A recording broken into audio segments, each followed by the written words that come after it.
after he offers Elijah all of these goods, and he refused the goods, he sent a servant to tell the man of God and give him a message.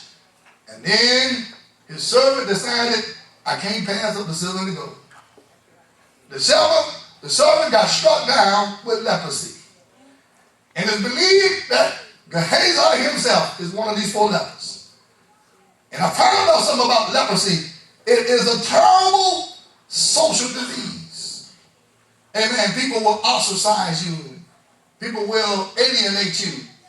And I found out that the people who suffer from leprosy, amen, although it's a social disease, it's not that they don't want to be around people, but people don't want to be around them.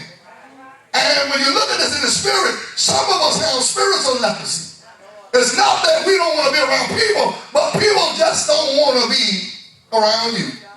So they alienate you, and they estrange you, they separate you, and they push themselves off from you. Amen. Tell you that, but it's a spiritual leprosy. Amen. The good thing about it is there's a healing. The good thing is about it, there is a cure. Amen. So it's a social disease. Amen. And we know that by the law, they were preventing from engaging themselves in public. And so they sat at the gate. They was in a bad situation. They was in a bad personal situation, while the whole nation was in a national situation. If it wasn't bad enough, even if they didn't have leprosy, they still would have had a problem. But now the problem was compounded because they had a personal problem to go along with the national problem. Not only was it a famine, but you got to know that the person with leprosy was last on the totem pole to receive help. My God. Amen. Everybody's starving. Everybody, amen, struggling. But then you got a social outcast disease. And it's even worse for you, because if they can't find no help with each other, where are you going to find some help? My God, the backdrop before this, 2 women had made a pact. They had some children, and one said, we're going to boil your child today and eat it. That's desperate now. We're going to boil the child and we're going to eat him up.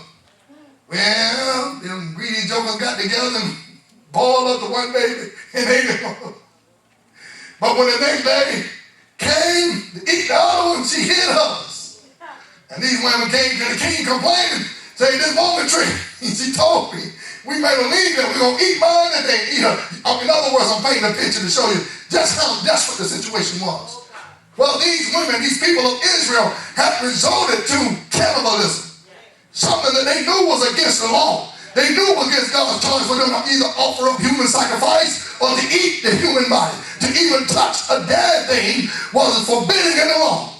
But yet they had the nerve to kill one of the child and eat it. And then you got these lepers sitting at the gate.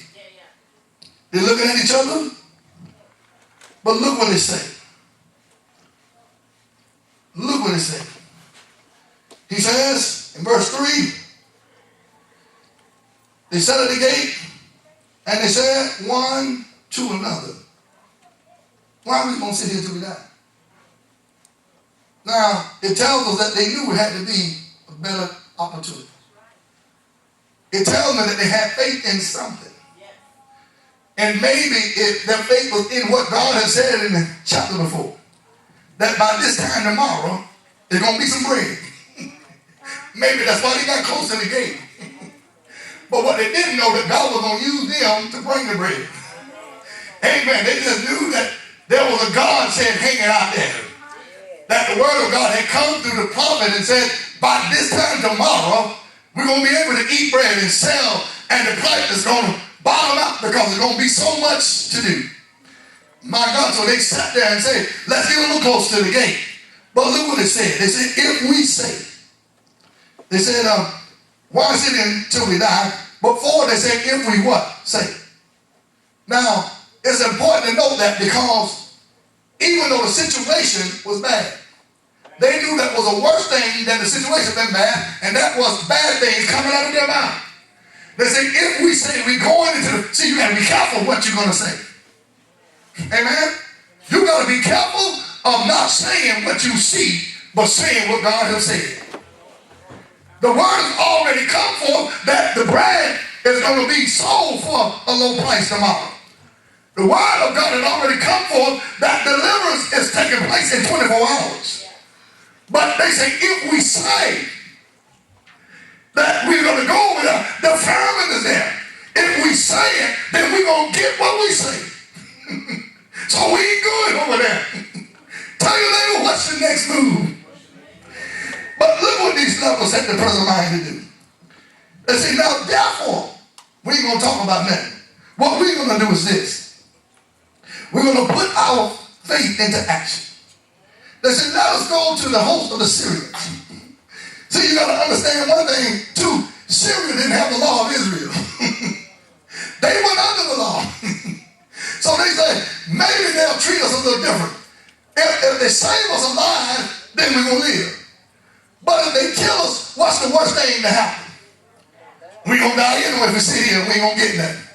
So the worst thing that can happen to us is I can die trying. Do I have any die trials in the house? I don't know if I'm going to die. They say, how he died? He died like this. Y'all remember that game we used to play?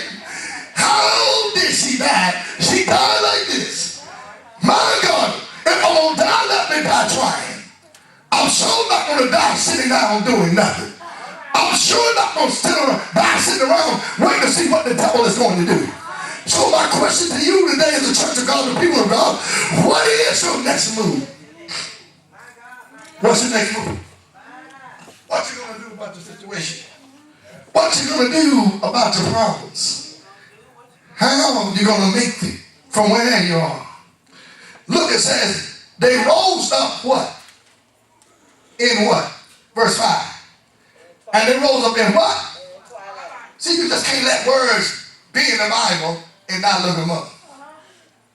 You got to figure out what's going on. It said it rose up at what? Twilight. This word twilight is the Hebrew word neshef. It means a breeze. It means the dawning of the day, morning. It means when the evening wind prevails. It also means to blow up fresh at dawn in the twilight. That's why the old seafaring men would wait till the twilight to loose the ships, because there was a favorable wind to blow them in their direction. See, y'all don't hear me today. They made their plan, but the word of God declared at twilight, when that first breeze was coming, they decided to put their plan into action to catch the prevailing winds. Sometimes in aeronautical situations, in aviation, amen, airports are strategically situated to take advantage of the prevailing winds of each geographical climate. Sometimes the wind blows sometimes a year from the east to west, and that's why they have numbers like 27 and 04 and 36 and 18. These are all degrees on the 360 degrees, amen, compass. And sometimes certain areas have prevailing winds that give the pilots the opportunity and the advantage of taking advantage of the prevailing wind. In other words, if the wind is going from east to west, that's 04 and 16. My God, they line the plane to the back of the wind. They get all of the gas and the power in the aircraft and start rolling down the runway, knowing that the wind is going to help the aircraft to get up off the ground to reach its destination and to reach its altitude. Sometimes you got to catch the prevailing wind. Amen. It's a dangerous thing in aviation to go against a headwind, because a headwind will throw off your timing. A headwind will keep you from making your connections on time. But tell your neighbor, we need a prevailing wind. We need to find out which way the wind is blowing. What is God is up to now, before we put our plan into action, and before we make our next move. We see the famine over there in the city, but we got to come up with a strategy that will be better than what we're dealing with right now. So the word of God said, at twilight, when the wind blowed up fresh, just like the old seafarer did with the sailing vessels, they decided to make their move. They started walking to the camp of the Syrians and said, over the hills over there. But God stepped in the midst of their faith. And God took their little footsteps that they was making in the sand. And when the Syrians were sitting in their camp, they heard a great noise. They thought they thought the Egyptians were coming. They thought the Hittites were coming. But tell your neighbor, just them 4 lepers with the ashy old legs, they all rusty feet, kicking sand in the wind. And the sand of the wind sounded like a host in chariots